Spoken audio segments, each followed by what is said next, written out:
Welcome to Star Career Institute. मैं हूं Mrs प्रिया सिंह और आज हम पढ़ने वाले हैं क्लास 10 साइंस। क्लास 10 साइंस में लास्ट टाइम हमने जो चैप्टर स्टार्ट किया था वो था लाइफ प्रोसेस और अब तक हमने न्यूट्रिशन के बारे में पढ़ लिया था। जो हमारा नेक्स्ट टाइप था दैट इज हेटरोट्रॉपिक न्यूट्रिशन, जिसमें हमने क्या स्टार्ट किया था, डाइजेशन इन ह्यूमन सिस्टम। अब तक हमने डाइजेशन इन ह्यूमन सिस्टम में डिफरेंट ऑर्गन्स के बारे में स्टडी किया था, जिसमें जो डिफरेंट ऑर्गन्स थे उनके नेम हैं mouth, oesophagus,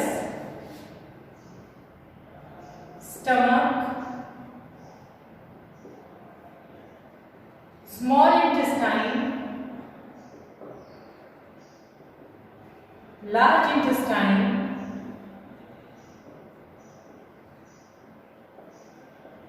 rectum and anus। अगर इसके हिंदी वर्ड्स को देखें तो माउथ को कहते हैं मुख, ईसोफेगस को कहते हैं ग्रास नली, स्टमक को कहते हैं अमाशय, स्मॉल इंटेस्टाइन को छोटी आंत, लार्ज इंटेस्टाइन को बड़ी आंत, रेक्टम को मलाशय और एनस को गुदा। जैसे कि आप पिक्चर में भी देख सकते हैं कि ये एलिमेंट्री कैनाल का डायग्राम है, जिसमें डिफरेंट ऑर्गन्स के बारे में रिप्रेजेंट किया गया है। हमने अब डिस्कस किया था कि कैसे ऑर्गन्स में या ह्यूमन बॉडी में डाइजेशन होता है। सबसे पहले हमने बात की थी माउथ की। तो माउथ में डाइजेशन कैसे होता है और बाकी ऑर्गन्स में भी डाइजेशन कैसे होता है ये हम देख लेते हैं। माउथ में लास्ट टाइम हमने पढ़ा था कि जनरली माउथ में मेनली 3 पार्ट्स होते हैं। एक तो होता है टीथ, दूसरा होता है टंग एंड तीसरा होता है पैलेट। फिर हमने देखा था कि टीथ जनरली जो एडल्ट ह्यूमंस होते हैं उसमें टोटल 32 होते हैं और मैंने ये भी बताया था कि जो छोटे चिल्ड्रंस होते हैं उसमें टीथ जो होते हैं वो 20 नंबर्स होते हैं। हमारे माउथ में 4 डिफरेंट टाइप्स के टीथ प्रेजेंट होते हैं, जिनके नाम है incisor, canine, premolars and molars. Incisor, canines, premolars and molars they are all made 32 in numbers. Teeth के फंक्शन की अगर हम बात करें तो टीथ का मेन फंक्शन यही होता है कि ये फूड को कट करने में, उसको च्यू करने में हेल्प करता है और जनरली ये काम कहाँ होता है, हमारे माउथ में। फिर हमने डिस्कस किया था टंग के बारे में। टंग जो होता है एक मस्कुलर ऑर्गन होता है जो हमारे फूड में सलाइवा मिक्स करने में यानी थूक को मिलाने में, लार को भोजन के साथ मिलाने में हेल्प करता है और साथ ही साथ फूड को निगलने में भी क्या करता है, सहायता करता है। टंग जो होता है इसमें हमारे डिफरेंट टेस्ट बर्ड प्रेजेंट होते हैं। टेस्ट बर्ड जो होते हैं वो हमें भोजन के अलग अलग स्वाद का ज्ञान दिलाते हैं। जो डिफरेंट टेस्ट बर्ड जो हमारे माउथ में मेन 4 टाइप्स के टेस्ट बर्ड प्रेजेंट होते हैं। ऐसे तो बहुत सारे टेस्ट बर्ड्स होते हैं, लेकिन जो मेन 4 टेस्ट बर्ड्स होते हैं वो होते हैं स्वीट, सॉल्ट, बिटर एंड सोर। ठीक है ना, मीठा, खट्टा, कड़वा और नमकीन। तो ये 4 प्रकार के टेस्ट बर्ड्स जो होते हैं वो प्रेजेंट होते हैं और इनके जरिए हम किसी भी फूड का टेस्ट का ज्ञान यानी नॉलेज जो है वो लेते हैं।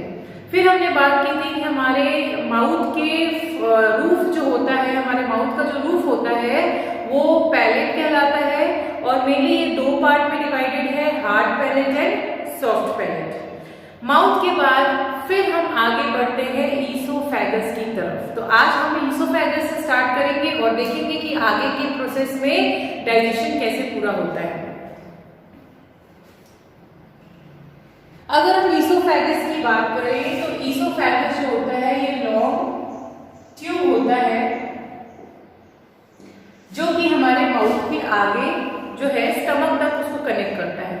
ये ट्यूब लाइक स्ट्रक्चर जो होता है इससे माउथ जो होता है इजीली जो होता है पास होता है और कहाँ जाता है, हमारे स्टमक में यानी हमारे अमाशय में। अब टीथ में जो फूड की मूवमेंट होती है that is with the help of peristalsis. Peristaltic movement होता है, इसको हिंदी में हम लोग कहते हैं क्रमाकुंचन गति। हिंदी में हम इसको क्या कहते हैं, क्रमाकुंचन गति। अब क्रमाकुंचन गति क्या होता है, it's a wave like movement. Wave like movement मतलब जैसे लहरें पानी में ऐसे ऐसे बहती हैं, उसी प्रकार से हमारे ईसोफेगस में भी एक वेव लाइक कॉन्ट्रैक्शन होता है, कॉन्ट्रैक्शन एंड रिलैक्सेशन होता है, जिसकी मदद से फूड जो होता है वो नीचे जाता है, हमारे स्टमक में रीच करता है, जैसे कि आप डायग्राम में देख सकते हैं। ईसोफेगस में जो इसकी इनर लाइनिंग्स होती है वहाँ पे म्यूकस प्रेजेंट होता है, जो वो फूड को इजी बनाता है मूव करने में, ठीक है। वो उस एरिया को क्या करता है, स्मूथ बनाता है, ताकि फूड की इजी मूवमेंट हो सके। नेक्स्ट जो हमारा है दैट इज मेन स्टमक। अब स्टमक में डाइजेशन कैसे होता है, एक चीज मैं आपको बता दूं, माउथ में जो फूड डाइजेस्ट होता है, ऐसे तो डाइजेशन माउथ में स्टार्ट हो जाती है, with the help of teeth उसको च्यू किया जाता है और उसको सेमी सॉलिड बनाया जाता है। उस सेमी सॉलिड फूड को हम लोग क्या कहते हैं, बोलस। ये बोलस जो होता है ईसोफेगस के जरिए कहाँ आता है, हमारे स्टमक में। अब हम स्टमक देख लेते हैं। अगर स्टमक की मैं बात करूं, अमाशय की बात करूं,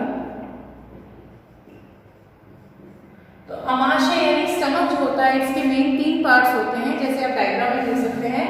पहले पार्ट को, जो सबसे फर्स्ट पार्ट होता है, उसको हम लोग क्या कहते हैं, कार्डियक भाग। सेकेंड जो होता है उसको हम लोग क्या कहते हैं, बॉडी, इसको हम लोग फंडस पार्ट भी कहते हैं। और तीसरा जो होता है दैट इज पाइलोरिक पार्ट। ये मेनली 3 पार्ट्स के बने होते हैं। हमारा स्टमक जो होता है उसमें 3 पार्ट होते हैं। सबसे कौन, फर्स्ट नंबर पे कार्डियक, सेकेंड नंबर पे फंडस और थर्ड नंबर पे है पाइलोरिक पार्ट। अब जो स्टमक होता है इसमें भी वेव लाइक मूवमेंट होता है, कॉन्ट्रैक्शन और रिलैक्सेशन होता है, जो फूड को डाइजेस्ट करने में हेल्प करता है। अब जनरली मैं स्टमक की बात करूं तो इसमें 2 टाइप के डाइजेशन होते हैं। एक तो होता है मैकेनिकल डाइजेशन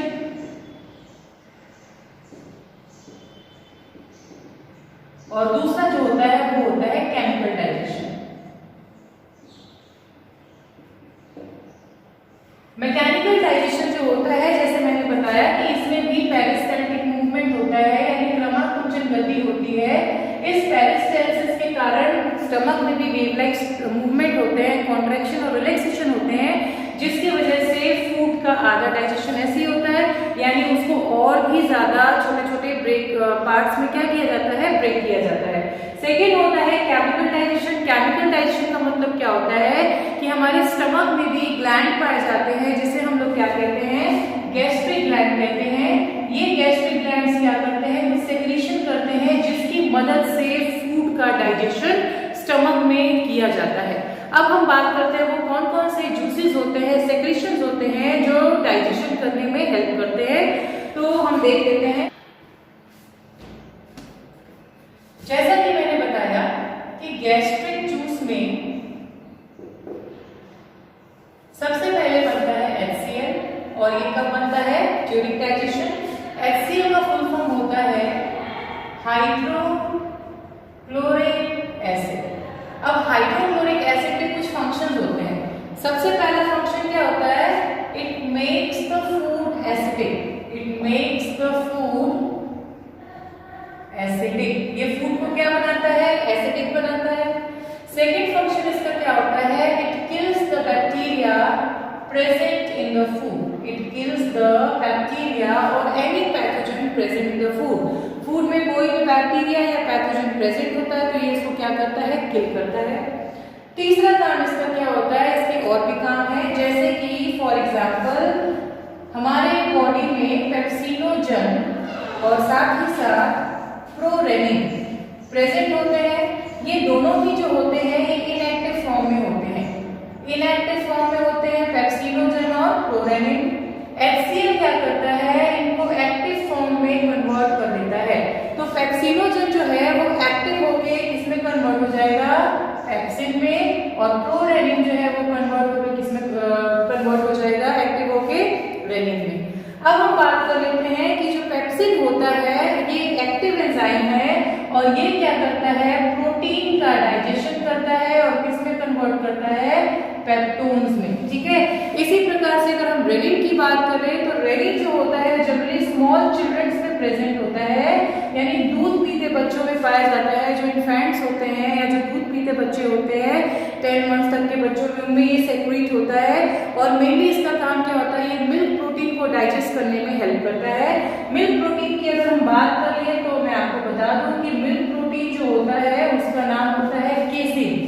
अब केसिन जो होता है मिल्क प्रोटीन होता है, इस पे रेनिन एक्ट करता है और केसिन को ये किसमें कन्वर्ट करता है, पेप्टाइड्स में। ठीक है, तो इस प्रकार से रेनिन जो होता है ये मिल्क प्रोटीन का डाइजेशन करता है और पेप्सिन जो होता है वो प्रोटीन जो कि फूड में प्रेजेंट होता है उनके डाइजेशन में हेल्प करता है। तो ये था HCl का फंक्शन, और इसके साथ साथ HCl के साथ पेप्सिन और रेनिन जो बनते हैं इनका भी फंक्शन मैंने आपको बता दिया। पेप्सिन जो होता है प्रोटीन को पेप्टोन में कन्वर्ट करता है, इसी तरीके से रेनिन जो होता है वो मिल्क प्रोटीन को पेप्टाइड्स में कन्वर्ट करने का काम करता है। तो ये जनरली डाइजेशन कहाँ होता है, हमारे स्टमक में। अब एक चीज और बता दूं, एक जनरल सी बात है, जैसे बहुत सारे लोगों को एसिडिटी की प्रॉब्लम होती है, तो वो एसिडिटी क्या होता है कि जनरली कभी कभी जो HCl होता है वो हमारे स्टमक में ज्यादा अमाउंट में सेक्रेट होता है, जिसकी वजह से एसिडिटी की प्रॉब्लम देखने को मिलती है। एक चीज मैं और बता दूं, मैंने आपको जैसे बताया कि HCl जो है एक टाइप का एसिड होता है, तो ये जब हमारी बॉडी में हमारे स्टमक में बनता है तो इससे हमें बर्निंग क्यों नहीं होती है, यानी बर्न क्यों नहीं करता हमारे स्किन को, इसका एक ही रीजन है क्योंकि यहाँ पे HCl और पेप्सिन के अलावा एक और चीज बनती है, एंजाइम बनता है जिसको हम लोग कहते हैं म्यूकस। ये जो म्यूकस होता है ये स्टमक के इंटरनल वॉल्स को क्या करता है, कवर करता है, सराउंड करता है, जिसके वजह से म्यूकस जो होता है वो स्टमक के इंटरनल वॉल्स को प्रोटेक्ट करता है। किससे प्रोटेक्ट करता है, HCl से प्रोटेक्ट करता है। तो आई होप स्टमक वाला पार्ट आपको क्लियर हो गया होगा। अब हम आगे बढ़ते हैं अपने नेक्स्ट पार्ट की तरफ। तो स्टमक में जो फूड डाइजेस्ट होता है, अब उस हम फूड को क्या कहते हैं, काइम। मैंने आपको बताया था हमारे माउथ में जो फूड डाइजेस्ट हुआ था उसको हम क्या कहते हैं, बोलस। अब हमारे स्टमक में जो फूड डाइजेस्ट हुआ उसको हमने क्या कहा, काइम। ये काइम जो है कहाँ जाएगा, हमारे स्मॉल इंटेस्टाइन की तरफ। और स्मॉल इंटेस्टाइन में क्या होता है ये देख लेते हैं हम लोग।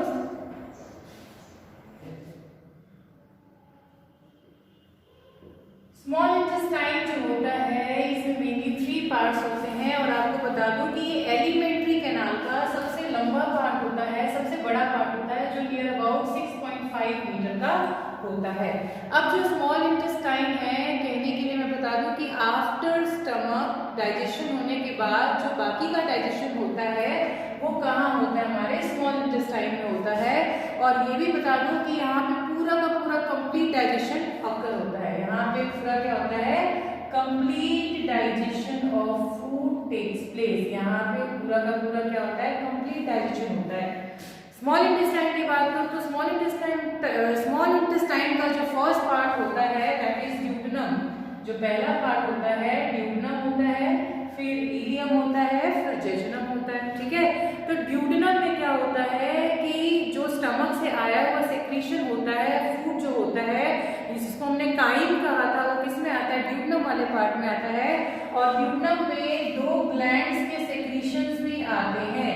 एक जो ग्लैंड होता है दैट इज लिवर, जिसको हम लोग हिंदी में क्या कहते हैं, यकृत कहते हैं। और दूसरा जो ग्लैंड प्रेजेंट होता है वो होता है पैंक्रियास, जिसे हिंदी में हम लोग क्या कहते हैं, अग्नाशय कहते हैं।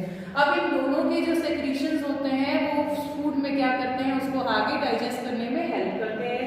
तो यकृत की बात कर लूं यानी लिवर की अगर मैं बात कर लूं तो लिवर के द्वारा जो सेक्रीशन होता है उसको हम लोग कहते हैं बाइल जूस। और पैंक्रियास के द्वारा जो होता है उसको हम लोग कहते हैं pancreatic juice. Generally bile juice और पैंक्रियाटिक जूस जो होता है ये किसमें आता है, ड्यूडेनम में आता है। और फूड को बाइल जूस क्या करता है, एक तो ये बनाता है एल्कलाइन, फूड को क्या बना देगा, एल्कलाइन बनाएगा, ताकि पैंक्रियास से आया हुआ एंजाइम जो है वो उस फूड पे क्या कर सके, एक्ट कर सके, उसको डाइजेस्ट करने में हेल्प कर सके। पैंक्रियाटिक जूस की बात करूं तो इसमें भी एंजाइम्स प्रेजेंट होते हैं, जैसे कि pancreatic amylase, trypsin and lipase. जो बाइल जूस होता है इसका मेन फंक्शन क्या होता है कि ये फूड में प्रेजेंट फैट को, यानी जो इसके लार्ज ग्लोब्यूल्स होते हैं, ये उसको किस में कन्वर्ट करता है, स्मॉल ग्लोब्यूल्स में कन्वर्ट करता है। ठीक है, और फिर हम बात करें इस पूरे प्रोसेस को हम लोग क्या कहते हैं, इमल्सिफिकेशन। इसको हम लोग क्या कहते हैं, इमल्सिफिकेशन। जनरली जो फैट्स होते हैं उनके जो लार्ज ग्लोब्यूल्स होते हैं वो स्मॉल ग्लोब्यूल्स में कन्वर्ट हो जाते हैं और इस प्रोसेस को हम लोग क्या कहते हैं, इमल्सिफिकेशन कहते हैं। पैंक्रियाटिक जूस जो होता है इसमें 3 एंजाइम प्रेजेंट होते हैं जो फूड पे एक्ट करते हैं और उसको डाइजेस्ट करने में क्या करते हैं, हेल्प करते हैं। अब यहाँ पे बोला गया है कि जैसे ही फूड जो होता है स्मॉल इंटेस्टाइन में एंटर करता है तो स्मॉल इंटेस्टाइन में भी कुछ ग्लैंड्स प्रेजेंट होते हैं जिसको हम लोग क्या कहते हैं, इंटेस्टाइनल ग्लैंड। क्या कहते हैं, इंटेस्टाइनल ग्लैंड यानी आंत्रग्रंथि। ठीक है, ये इंटेस्टाइनल ग्लैंड फाइनल कन्वर्शन करते हैं जिसमें कार्बोहाइड्रेट को कन्वर्ट किया जाता है ग्लूकोज में, फैट्स को कन्वर्ट किया जाता है फैटी एसिड्स एंड ग्लिसरॉल में। इसी प्रकार से प्रोटीन को कन्वर्ट किया जाता है अमीनो एसिड में। तो ये जो है फाइनल कन्वर्शन होता है जो इंटेस्टाइन में देखने को मिलता है। लास्ट में जो फूड जो होगा वो इसमें कन्वर्ट हो जाएगा, डाइजेस्ट होके ग्लूकोज में, फैटी एसिड एंड ग्लिसरॉल में और अमीनो एसिड में। तो यहाँ इंटेस्टाइन में फूड का कंप्लीट डाइजेशन हो जाता है। डाइजेशन के बाद जो हमारा नेक्स्ट स्टेप जो आता है दैट इज एब्जॉर्प्शन। अब एब्जॉर्प्शन की बात कर लेते हैं। तो एब्जॉर्प्शन जो होता है हमारे इंटेस्टाइन में present small finger like projection के जरिए होता है जिसको हम लोग कहते हैं विलाई। इसको क्या कहते हैं, villi. Villi they are the small finger like projection. ये फिंगर लाइक प्रोजेक्शन होते हैं जो हमारे इंटेस्टाइन में प्रेजेंट होते हैं और यही मेनली क्या करते हैं, एब्जॉर्प्शन में हेल्प करते हैं। It helps in absorption of food यानी भोजन के अवशोषण में क्या करते हैं, मदद करते हैं। इस विलाई में लैक्टियल सेल्स भी प्रेजेंट होते हैं, ब्लड वेसल्स भी प्रेजेंट होते हैं जो एब्जॉर्प्शन में क्या करते हैं, हेल्प करते हैं फूड के। अब विलाई जो होता है ये फूड को एब्जॉर्ब करता है और ब्लड वेसल्स में प्रेजेंट ब्लड को क्या कर देता है, ट्रांसफर कर देता है। वो जो ब्लड होता है वो फूड को क्या करता है, हमारे बॉडी के डिफरेंट ऑर्गन्स तक पहुंचाता है। डिफरेंट ऑर्गन्स तक जो पहुंचाता है इस पहुंचाने की जो प्रक्रिया होती है इसको हम लोग क्या कहते हैं, एसिमिलेशन कहते हैं। एसिमिलेशन को हिंदी में हम लोग कहते हैं स्वांगीकरण। तो स्वांगीकरण कर देता है ये फूड को, डाइजेस्टेड फूड को हमारे अलग अलग सेल्स तक पहुंचा देता है जिससे बाद में सेल इस्तेमाल करके क्या प्रोड्यूस करती है, एनर्जी प्रोड्यूस करती है और फिर उसका इस्तेमाल करती है डेली की एक्टिविटी करने के लिए। एक और चीज विलाई की बता दूं तो विलाई का जो फंक्शन होता है, पहला तो ये हो गया कि ये एब्जॉर्प्शन ऑफ फूड में हेल्प करता है, पहला फंक्शन तो यही हो गया। इसके अलावा एब्जॉर्प्शन जो होता है वो क्यों होता है, दूसरा ये क्या करता है, एब्जॉर्प्शन के लिए इंटेस्टाइन का जो सरफेस एरिया होता है उसको इंक्रीज करता है ताकि इजीली डाइजेशन जो है वहां पे हो सके। ठीक है, तो ये था स्मॉल इंटेस्टाइन। उसके बाद एसिमिलेशन और एब्जॉर्प्शन स्मॉल इंटेस्टाइन में हो गया। स्मॉल इंटेस्टाइन के बाद जो नेक्स्ट पार्ट आता है that is large intestine. Large intestine में जनरली जो है अनडाइजेस्टेड फूड आता है जिसे हम एक तरह से क्या कहते हैं, वेस्ट यानी अपशिष्ट कहते हैं। इस वेस्ट में भी कुछ amount of water and salts जो है वो प्रेजेंट होते हैं, उनको हमारे विलाई के द्वारा रीअब्सॉर्ब कर लिया जाता है, वॉल्स के थ्रू रीअब्सॉर्ब कर लिया जाता है और बचे हुए वेस्ट को हम लोग क्या कहते हैं, एक्सक्रीटा। इस एक्सक्रीटा को हम क्या करते हैं, with the help of anus body के बाहर क्या कर देते हैं, इजेक्ट कर देते हैं। तो इस तरह से डाइजेशन होता है। आई होप आपको ये डाइजेशन का पार्ट क्लियर हो गया होगा। अगर कोई आपके मन में डाउट रह जाता है तो आप मुझसे जरूर पूछ सकते हैं। आज के लिए इतना ही। Thank you.